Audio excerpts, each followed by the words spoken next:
사순절 둘째 주간을 지나고 있습니다. 사순절은 주님의 십자가의 고난과 구속의 은혜를 묵상하는 절기입니다. 부활절로부터 거꾸로 40일 동안을 절기로 지키기 때문에 사순절이라고 부르는데 여기에 주일은 포함되지 않습니다. 왜 주일이 포함되지 않는가? 그 이유는 이 주일은 예수님의 부활을 경험하는 작은 부활절이라고 여기기 때문에 이 주일은 포함하지 않습니다. 40일을 지키는 것은 40일이라는 숫자가 가지고 있는 성경적인 의미가 있기 때문입니다. 예수님께서 공생애를 시작하기 전에 광야에서 40일 동안 금식하셨습니다. 또 이스라엘 백성들은 광야에서 40년을 보낸 후에 가나안 땅에 들어갈 수 있었습니다. 모세는 40일 동안 시내산에 있으면서 하나님께로부터 율법을 받게 됩니다. 예수님께서 부활하시고 승천하시기 전까지 40일 동안 세상에 계시며 사역을 이어가셨습니다. 성서적으로 40일이라는 숫자는 더 큰 하나님의 역사를 위한 훈련, 또 더 큰 하나님의 역사를 경험하기 위한 준비하는 시간이라고 하는 의미가 있습니다. 이 사순절기에 여러분이 새롭게 경험하는 은혜가 있기를 바랍니다. 특별히 말씀 묵상에 적극적으로 참여해 주시기를 바랍니다. 예수님은 자신이 당할 고난에 대하여 이미 알고 계셨고 그 사실을 제자들에게 미리 알려주십니다. 미리 예고해 주십니다. 본문에는 오늘 본문 21절은 이렇게 시작하죠. 21절 한번 올려주시겠어요? 제가 볼게요. 이렇게 시작해요. 이때로부터 예수 그리스도께서, 이때로부터 이렇게 시작하는데 여기서 이때는 앞에 있었던 상황을 가리키는 말입니다. 앞에 있었던 상황, 앞에 있었던 장면. 이 앞에 있었던 장면은 무엇인가? 제자들이 예수님께서 제자들에게 질문을 하십니다. 너희는 나를 누구라고 하느냐? 너희는 나를 누구라고 생각하느냐? 그렇게 질문을 던졌고 또 베드로는 거기에 대해 이렇게 대답합니다. 마태복음 16장 16절 말씀입니다. 함께 보겠어요. 시작. 주는 그리스도시요 살아계신 하나님의 아들이시니이다. 베드로가 이렇게 고백해요. 주님은 그리스도이십니다. 주님은 살아계신 하나님의 아들입니다. 제대로 대답을 잘 한 거예요. 이 시점에서 예수님은 왜 고난에 대해서 말씀하셨는가? 그것은 지금 제자들이 예수님을 이제 제대로 예수님이 어떤 분인가를 이분이 정말 하나님의 아들이구나, 이분이 정말 그리스도구나, 이것을 믿기 시작했어요. 그래서 이제 너희가 내가 그리스도라고 하는 사실을 믿기 시작했으니 그리스도가 어떤 일을 감당해야 하는지 그것에 대한 이제 최종 목표, 이 구체적으로 그 부분에 대해서 구체적으로 언급하기 시작하는 것입니다. 왜냐하면 이 제자들은 메시아에 대해서 오해를 가지고 있었습니다. 그들은 그 메시아가 이 세상의 왕으로 생각했어요. 세상의 유대를 다스릴 세상의 왕으로 그런 기대를 가지고 있었습니다. 그래서 예수님이 메시아가 이 세상의 왕으로 오시면 지금 이스라엘, 유다는 롬의 식민 지배를 받고 있잖아요. 그래서 이 식민 지배에서 우리를 해방시켜 줄 것이다. 다른 말로 표현하면 그들이 생각했던 메시아는 일종의 정치적인 메시아를 생각했던 것입니다. 예수님은 그래서 그들이 이 제자들이 잘못 생각하고 있는 것들을 바로잡을 필요가 있다고 생각하신 거예요. 그래서 예수님께서 말씀하십니다. 나는 바리새인들, 서기관들, 제사장들에게 미움을 받게 될 것이다. 또 그들에 의해서 고난을 받게 될 것이다. 그리고 또 십자가에 못 박혀 죽게 될 것이다. 그리고 아주 또 중요한 말씀을 하세요. 거기서 끝나는 것이 아니라 그리고 사흘 만에 다시 살아나게 될 것이다. 하지만 제자들은 이런 예고를 받아들일 수 없었습니다. 왜냐하면 그들이 기대하는 예수님은 그런 예수님이 아니에요. 십자가에 못 박혀 돌아가시는 그런 예수님이 아니에요. 하지만 예수님은 처음부터 당신이 가야 할 길을 알고 있었습니다. 예수님은 당신의 십자가 죽음을 통해서 이 세상을 구원하시려는 하나님의 계획을 알고 있었습니다. 예수님의 고난은 이미 하나님의 뜻 안에서 계획되고 준비되는 것입니다. 예수님이 고난당하시는 거, 예수님이 십자가에 못 박혀 돌아가시는 거, 이거 하나님의 뜻이에요. 이거 하나님의 계획이에요. 예수님은 이 사실을 이미 다 알고 있었습니다. 그러니 지금 예수님은 하나님의 뜻에 따라 움직이고 있는 거예요. 예수님은 하나님의 뜻에 순종하고 있는 것입니다. 지금 예수님은 하나님의 뜻에 순종함으로 고난의 길을 향해 나가고 있는 것입니다. 여러분, 신앙의 정도가 무엇입니까? 그것은 하나님 뜻을 따라 사는 것입니다. 신앙의 정도는 하나님의 말씀에 순종하는 것입니다. 그런데 여기에 어려움이 있습니다. 순종하는 것이 쉬운 것도 있어요. 또 웬만하면 감당할 수 있는 것도 있어요. 그런데 순종하기 매우 어려운 것도 있습니다. 말씀에 순종하다가 손해를 볼 수도 있어요. 말씀에 순종하는 일이 자존심을 상할 수 있어요. 그리고 또 이 순종이 때로는 순종에는 때로 고난이 찾아올 수도 있다는 것입니다. 그래서 순종에는 뭐가 필요해요? 순종에는 결단이 필요한 것입니다. 예수님은 고난이 있었지만 순종함으로 하나님의 뜻을 이루신 것입니다. 그래서 우리가 구원을 받게 된 것입니다. 말씀에 순종하지 않고는 절대로 하나님의 뜻을 이룰 수 없습니다. 여러분, 우리가 하나님의 말씀에 순종할 때 이 땅에 하나님의 뜻이 이루어지는 것입니다. 순종하는 사람들을 통해 하나님의 역사를 이루어 가십니다. 순종하는 사람을 통해 교회가 든든히 세워지는 것입니다. 오늘도 주님께서는 말씀에 순종하는 사람들을 찾고 계십니다.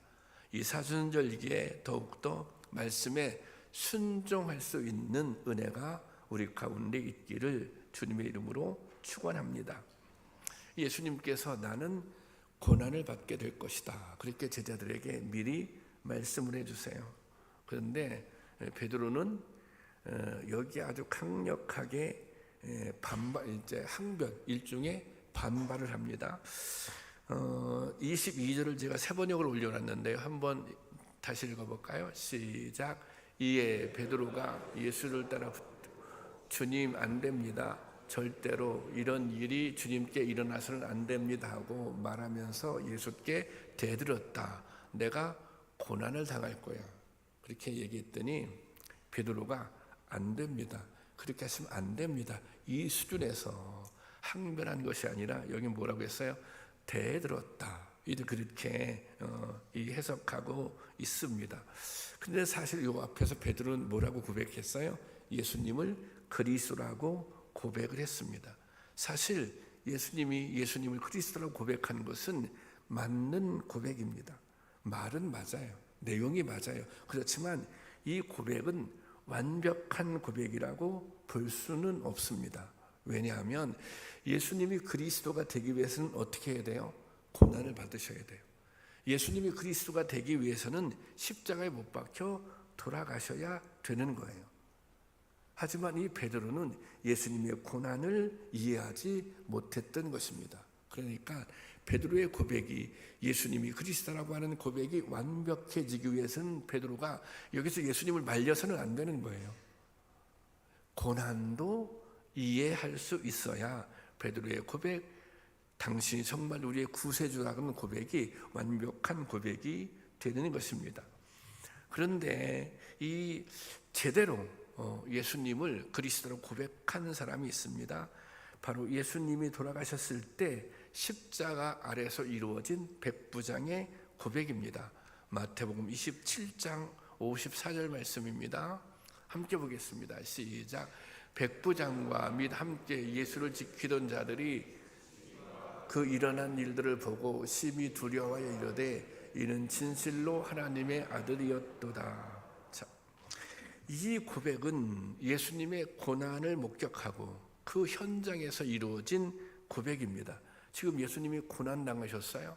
예수님이 죽임을 당하셨어요. 근데 그 현장에서 십자가 아래서 예수님이 하나님의 아들이라고 고백하고 있는 것입니다.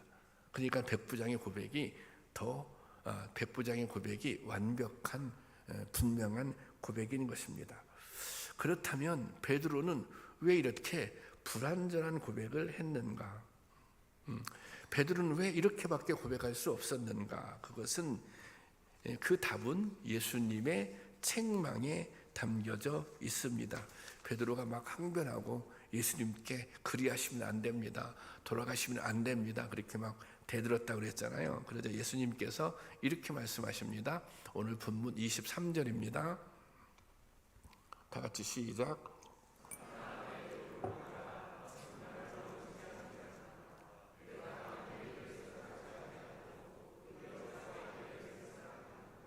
여기 보면 사탄아 내리로 물러가라. 너는 나를 넘어지게 하는 자로다. 그러니까 사탄이죠. 근데 뭐라고 말씀하세요? 그러면서 뒤에 내가 하나님의 일을 생각하지 않고 도리어 사람의 일을 생각하는 도다. 그렇게 말씀하십니다. 베드로의 문제, 그것은 베드로가 예수님을 생각했을런지는 몰라요. 그렇지만 이 베드로는 하나님의 일보다 사람의 일을 먼저 생각하고 있었기 때문입니다. 이 베드로는 이 로마의 식민 지배에서 이 해방시켜줄 그런 위대한 통치자로 메시아를 기대했습니다. 그리고 또 그런 의미에서 그리스도를 이해했습니다. 또 예수님을 그런 분으로 믿었습니다. 그런데 나는 고난을 당하고 죽게 될 것이다. 그렇게 말씀하시니 정말 격분했던 것입니다. 그러면 여러분, 하나님의 일은 무엇입니까? 하나님의 일은 예수님께서 이 세상을 구원하시기 위해서 십자가를 지시고 고난을 당하는 것입니다. 그것이 하나님의 일입니다. 그러면 베드로가 생각했던 사람의 일은 무엇입니까? 그것은 고난, 또 이 죽음을 포기하고 예수님께서 예루살렘의 왕이 되어서 편안하게 사는 것입니다.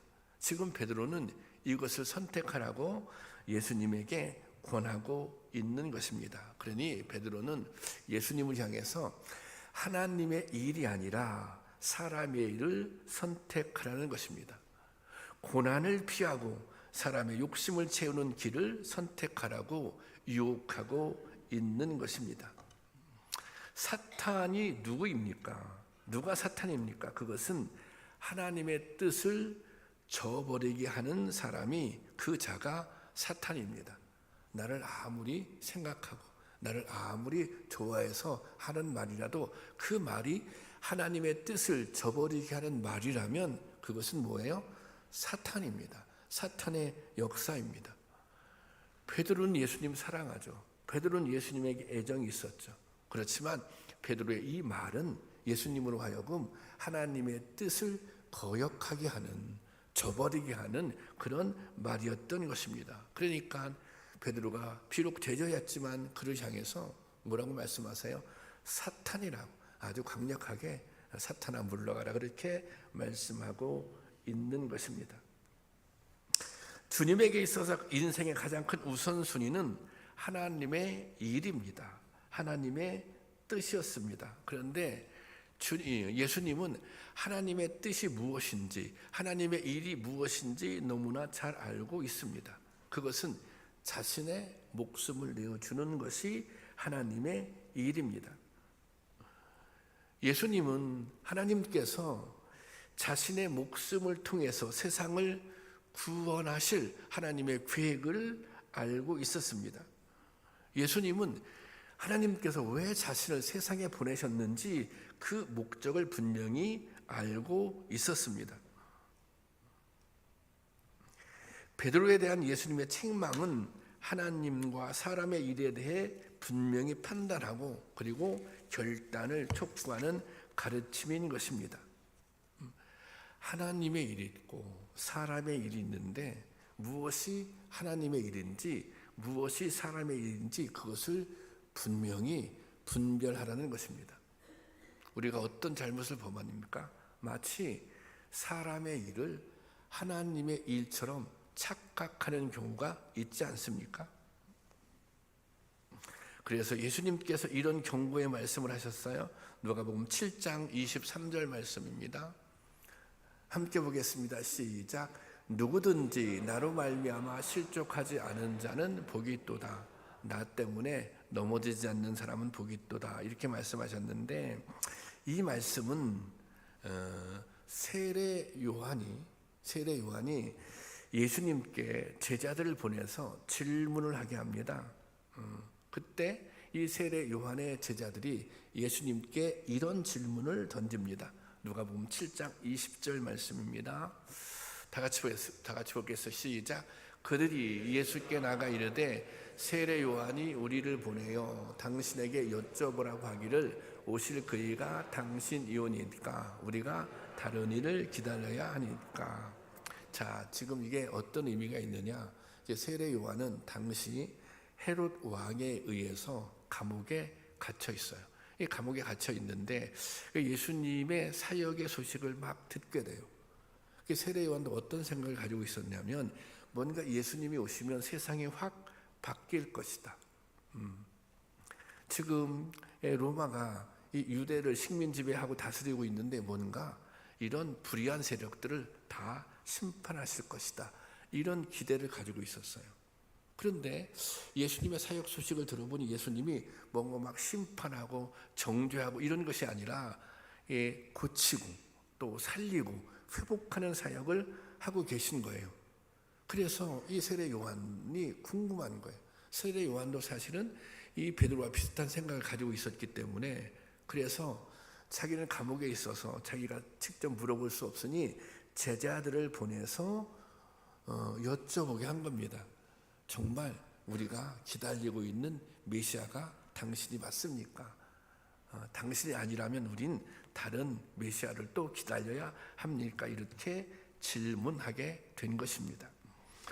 실족하다라는 말은 다른 무엇 때문에 걸려 넘어지는 것을 뜻합니다. 그러니까 누구 때문에 실족해요? 예수님 때문에 실족한다는 거예요. 예수님 때문에. 아니, 예수님은 우리를 구원하러 오신 분이에요. 예수님은 넘어져 있는 사람들을 일으켜 주시는 분이에요. 그런데 왜 예수님 때문에 실족하게 된다는 것입니까? 그것은 예수님을 바라보는 시각이 잘못되었기 때문이에요. 예수님에 관한 생각이 잘못되었기 때문입니다. 그 잘못이 무엇입니까? 예수님을 바라보는 그 시각이 나의 생각, 나의 기대로만 채워져 있기 때문입니다. 그냥 내가 생각하는 예수님은 이런 예수님이에요. 그것이 내 생각에 예수님을 그냥 가둬놓고 있는 거예요. 나의 생각으로만, 나의 기대만 가지고 예수님을 바라보기 때문에 그렇습니다. 그리고 여기엔 뭐가 또 작용하느냐? 나의 생각, 나의 기대에는 뭐가 포함돼요? 사람의 일이 포함돼요. 그러니까 사람의 일로 예수님을 바라보고 사람의 일로 예수님을 판단하게 되면 그것은 넘어질 수밖에 없다는 것입니다. 우리는 자주 교회 안에서 시험 들었다는 말을 합니다. 또 이게 다른 말로 하면 실족했다는 말이에요. 넘어졌고 낙심했다는 말입니다. 제가 성도들에게 듣는 가장 두려운 말 중에 하나가 상처를 받았다, 시험에 들었다, 실족했다, 그런 얘기입니다. 그런데 여러분도 실족했던 경험이 있으시죠? 또 시험을 당했던 경험이 있는데, 그런데 여러분, 우리는 무엇 때문에 시험에 들고 무엇 때문에 낙심합니까? 혹시 뭔가 지금 하고 있는데 그것이 내 뜻대로 되지 않아서 실망하는 것은 아닙니까? 내 뜻대로 되지 않으니 실망. 내 기대가 충족되지 않으니 낙심하는 것은 아닙니까? 무언가 이 일을 통해서 내가 세워져야 되는데 내가 세워지지 않으니 시험이 오는 것은 아닙니까? 그렇다면 그것은 사람의 일 때문에 넘어지는 것입니다. 사실 우리가 넘어지는 일을 가만히 생각해 보면 정말 하나님의 일 때문에 넘어지는가, 하나님의 일 때문에 낙심하는가, 그것보다는 상당 부분 무엇 때문에? 사람의 일 때문에, 뭔가 나의 기대가 충족되지 않기 때문에, 뭔가 내가 세워지는 것 같지 않으니까 거기서 낙심하는 것입니다. 여러분, 인간적인 기대와 욕망을 채우는 것, 그것은 참된 믿음이 아닙니다. 그리고 내가 믿고 싶은 대로 믿는 것, 그것도 온전한 믿음이 아닙니다. 인간적인 생각 때문에 하나님의 일을 그르쳐서는 안 되는 것입니다. 그러니 우리가 항상 하나님의 일이 무엇인가, 하나님의 일을 먼저 생각해야 한다고 하는 것입니다. 사람의 일이 아니라 하나님의 일이 무엇인가를 먼저 생각해야 한다는 것입니다. 바라기는 하나님의 일을 우선적으로 생각하는 우리 모두가 될 수 있기를 주님의 이름으로 축원합니다. 어떤 길을 함께 가자고 할 때 그리하면 죽게 되리라 그렇게 말하는 사람은 없습니다. 그렇잖아요. 나하고 함께 길을 가자, 나하고 이 길을 함께 동행하자. 그런데 나하고 이 길을 동행하면 죽게 될 것이다. 그렇게 얘기할 사람이 누가 있어요? 그런데 예수님께서는 사실 그렇게 말씀하십니다. 이제 겟세마네 동산에서 마지막 기도를 마치고 이제 골고다를 향해서 이제 가야 하는 순간이잖아요. 그때 제자들에게 일어나 함께 가자고 말씀하십니다. 마태복음 26장 46절인데 자, 함께 보겠습니다. 시작. 일어나 함께 가라. 보라, 나를 파는 자가 가까이 왔느니라. 지금 예수님께서 고난받으시러 가는 거예요. 그런데 사실은 이 말씀은 제자들에게 이 고난의 자리에 나와 함께 가자, 이것은 제자들에게 고난의 자리로 제자들을 부르는 것입니다. 그리고 예수님은 오늘 본문에서 이렇게 말씀하십니다. 예수님을 따르는 길은 십자가를 지는 길이다. 오늘 본문 24절 다시 한번 보겠습니다. 다 같이 보겠습니다. 시작. 나를 따라오려거든 자기를 부인하고 제 십자가를 지고 나를 따를 것이니라. 여기 말씀을 보면 보세요. 나를 따라오려거든.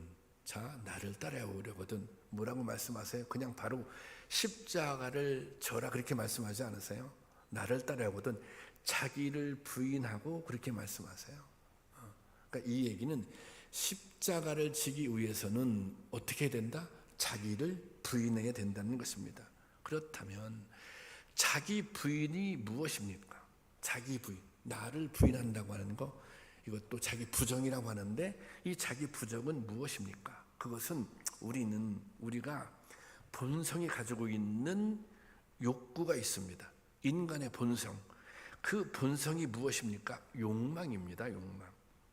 우리는 다 욕망을 가지고 있어요. 자기 욕망을 채우고자 하는 마음이 있습니다. 부, 또 명예, 권력, 인기, 이런 모든 것들이 욕망으로부터 나옵니다. 이 욕망을 절제하는 것, 또 때로 이 욕망을 부인하는 것, 이것이 자기 부인입니다. 이것이 자기 부정입니다. 다시 말하자면 내 욕망을 통제하지 못하면, 내 욕망을 절제하지 못하면 뭐 할 수 없어요? 십자가는 질 수 없다는 것입니다. 우리 안에는 두 가지의 모습이 존재합니다. 한 가지는 주님을 닮고자 하는 마음입니다. 여러분들이 은혜를 받게 되면 다 그런 결심을 하잖아요. 내가 말씀대로 살아야지, 예수님의 가르침대로 살아야지, 그런 생각을 해요. 근데 또 하나의 마음이 동시에 있습니다. 어떤 것이냐면 욕심대로 살고 싶은 마음도 있어요. 내가 예수님을 닮고 싶은 생각도 있지만 내 욕심대로 살고 싶은 마음도 있어요. 바울은 로마서 7장에 이 두 가지의 마음을 이렇게 표현합니다. 21절 7장 다 같이 보겠습니다. 시작. 그러므로 내가 한 법을 깨달았노니 곧 선을 행하기를 원하는 나에게 악이 함께 있는 것이로다. 이 두 가지 마음이 있어요. 선을 행하려는 마음이 있어요. 근데 또 어떤 마음도 있어요? 악을 행하고 싶은 마음도 있어요. 그리고 또 22절 말씀 보면, 자 22절 제가 볼게요. 속 사람으로는 하나님의 법을 즐거워하되, 하나님의 법을 즐거워해요. 내 속 사람이. 자 23절 다 같이 보겠습니다. 시작. 내 지체 속에서 다른 한 법이 내 마음의 법과 싸워 내 지체 속에 있는 죄의 법으로 나를 사로잡는 것을 보는도다. 아니 여기 보세요. 속 사람은 하나님의 법을 즐거워하지만 내 지체 속에 다른 법이 있어서, 이게 뭐예요? 죄의 법으로 나를 사로잡는도다. 이게 두 가지 마음이, 법이 존재하는 거예요. 하나님의 법과 죄의 법 사이에. 근데 지금 누가 이런 고백을 합니까? 바울이 이런 얘기를 하고 있어요. 대사도인 바울도 이런 고민이 있었다는 거예요. 예, 이런 자기 자신하고의 싸움이 있었다는 것입니다. 우리는 항상 이 두 가지의 마음이 갈등을 일으켜요. 하나님의 법과 죄의 법 사이에서 정말 치열한 싸움이 있는 것입니다. 영적인 성숙이라고 하는 것은, 신앙의 승리라고 하는 것은 이 싸움에서 판가름이 나는 것입니다.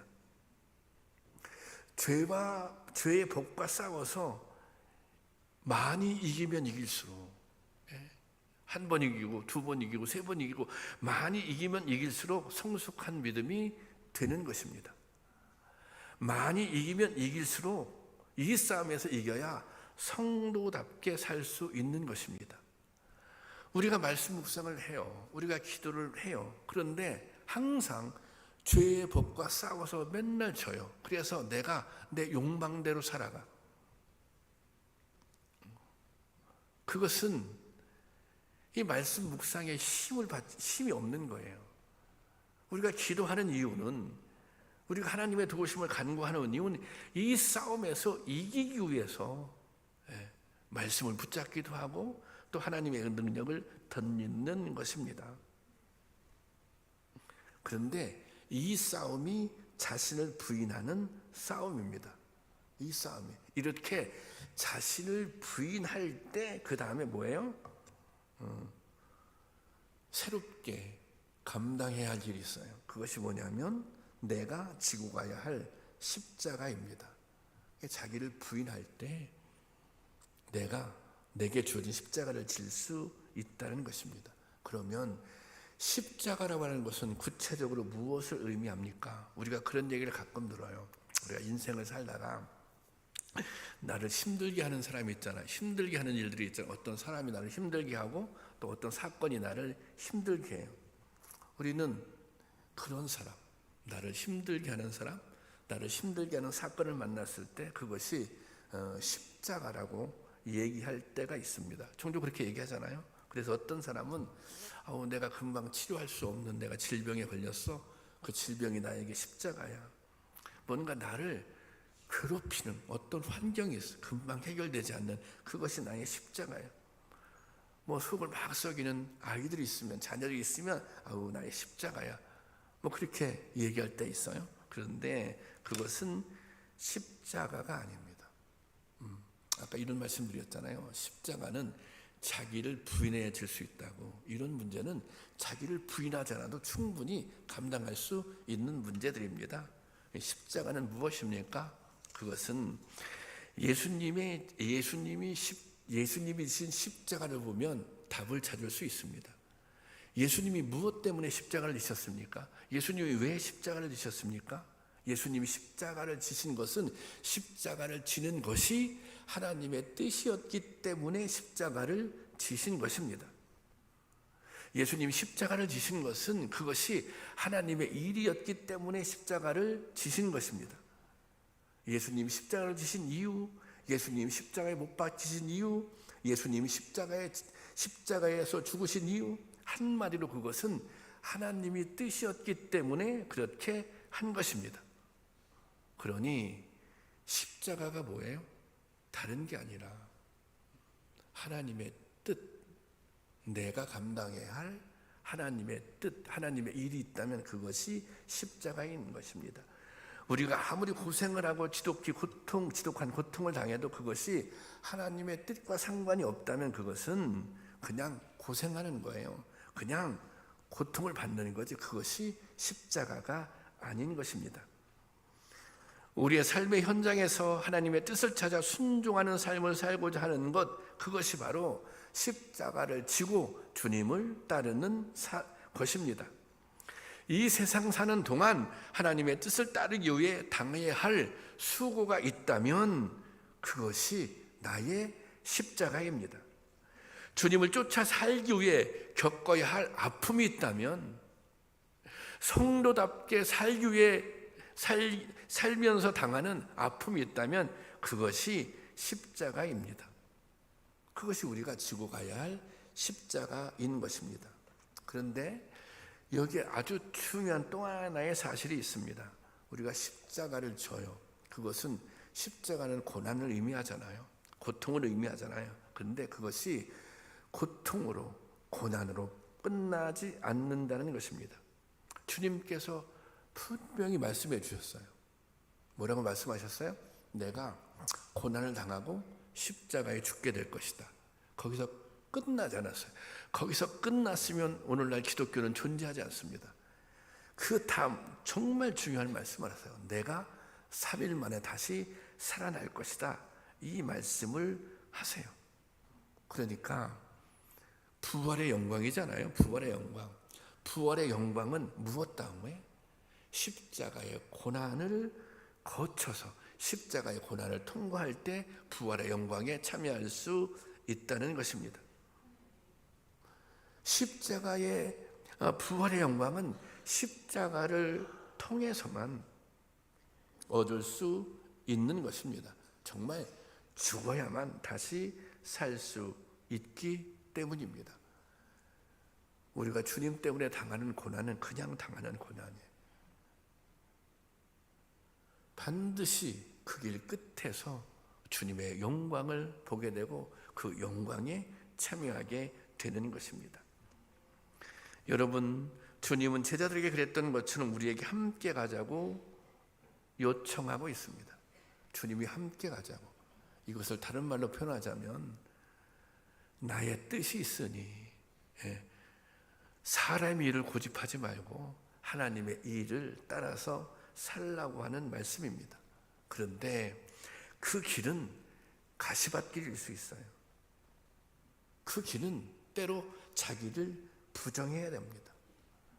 욕심을 내려놓아야 합니다. 낮아지고 겸손해져야 합니다. 여러분들이 생각하는 하나님의 이 일은 무엇입니까? 여러분들이 지금 이 말씀을 들으면서 생각나는 십자가는 무엇입니까? 여러분들은 내가 지고 할 십자가를 위해서, 하나님의 일을 위해서 무엇을 얼마나 부정하며 사셨습니까? 내가 하나님의 일을 이루기 위해서 욕심을 얼마나 내려놓으셨습니까?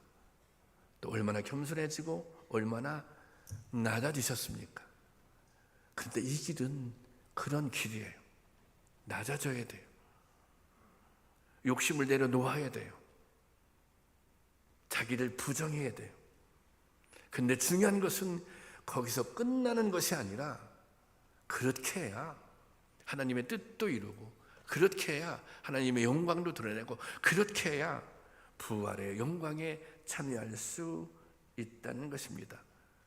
그래서 힘들고 어려워도 거기에 살 길이 있고, 또 그 길, 십자가를 지고 가는 길은 주님이 인도하시는 길인 것입니다. 바라기는 그런 결심이 이 절기에 있기를 원합니다. 함께 가자고 말씀하시는 주님의 음성에 아멘으로 화답하고 나를 부인하고 나를 부정하며 주님의 십자가를, 나의 십자가를 감당할 수 있는 저와 여러분이 다 될 수 있기를 주님의 이름으로 축원합니다.